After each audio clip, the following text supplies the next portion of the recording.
কুষ্টিয়ায় ধান চাল সংগ্রহ কার্যক্রম ধীর গতিতে চলছে। গুদামে জায়গা স্বল্পতা, চাল আনার পর ফেরত দেওয়া ও ধানের দাম বেড়ে যাওয়া সহ নানা কারণে কমেছে সংগ্রহের গতি। গত ১.৫ মাসে ৪০ ভাগ চাল সংগ্রহ হলেও ধান ক্রয় হয়েছে বরাদ্দের মাত্র ২০ ভাগ। তারপরও ৩১ আগস্টের মধ্যে ৩৬,০০০ মেট্রিক টন চাল ক্রয় সম্ভব বলে মনে করছে জেলা খাদ্য বিভাগ। কুষ্টিয়া থেকে আনিসুজ্জামান ডাবলুর পাঠানো তথ্য ও ভিডিওচিত্রে সুদীপ্তা মাহমুদ রিপোর্ট। সরকারিভাবে চাল সংগ্রহের বড় একটি অংশ ক্রয় করা হয় কুষ্টিয়া জেলা থেকে। চলতি বড় মৌসুমে কৃষকের কাছ থেকে ৩৬,০০০ মেট্রিক টন চাল ও ৩৫,০০০ মেট্রিক টন ধান ক্রয়ের লক্ষ্যমাত্রা নির্ধারণ করে জেলা খাদ্য বিভাগ।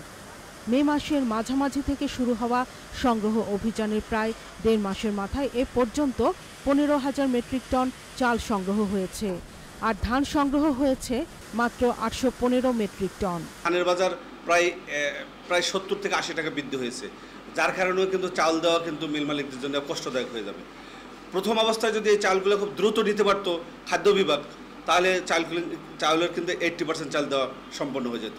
এক্ষেত্রে আমি মনে করি যে জায়গার স্বল্পতার কারণে মিল মালিকদের চাল দেওয়ার অনেকটা জটিলতা সৃষ্টি হয়েছে। জায়গা স্বল্পতা আছে, কিন্তু আমরা এই প্রোগ্রামের মাধ্যমে বাইরে দিয়ে তারপরে জায়গা ফাঁকা করে আবার কিনতেছি 28 মিনিকেট এই ধানগুলো, কিন্তু সেটা মূল্যের সাথে আমাদের ওরা দিতে চায় না, আগ্রহ দেখায় না।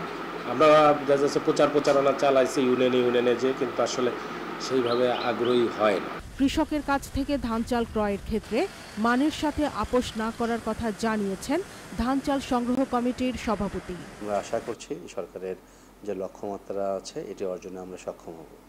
চাল সংগ্রহের যে বিনির্দেশ রয়েছে, যেটি ময়শ্চারের মাত্রা নির্ধারণ করা রয়েছে, তার বাইরে যে কোনো ধরনের চাউল আসলে এটি আমরা গ্রহণ করছি না।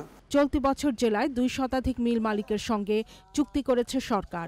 প্রতি কেজি চালের দাম ৪৫ টাকা এবং ধানের দাম নির্ধারণ করা হয়েছে ৩২ টাকা। সুদীপ্তা। এখন জন্ম সনদ দিয়ে খোলো বিকাশ স্টুডেন্ট অ্যাকাউন্ট। নিজের বিকাশ নিজে কর।